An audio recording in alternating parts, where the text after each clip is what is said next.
اللہ تعالیٰ نے 1000 قسم کی مخلوقات پیدا کی ہیں۔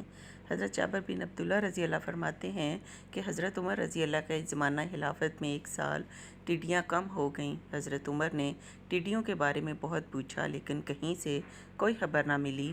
وہ اس سے بہت پریشان ہوئے، چنانچہ انہوں نے ایک سوار یمن بھیجا، دوسرا شام اور تیسرا عراق بھیجا تاکہ یہ سوار پوچھ کر آئیں کہ کہیں ٹڈی نظر آتی ہیں یا نہیں۔ جو سوار یمن گیا تھا وہ وہاں سے ٹڈیوں کی ایک مٹھی لے کر آیا اور لا کر حضرت عمر کے سامنے ڈال دیں۔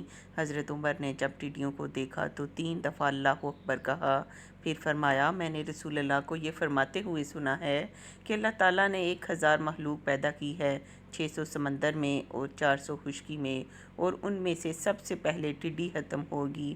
جب ٹڈیاں ختم ہو جائیں گی تو پھر اور مخلوقات بھی ایسے آگے پیچھے ہلاک ہونی شروع ہو جائیں گی جیسے موتیوں کی لڑی کا دھاگا ٹوٹ گیا ہو۔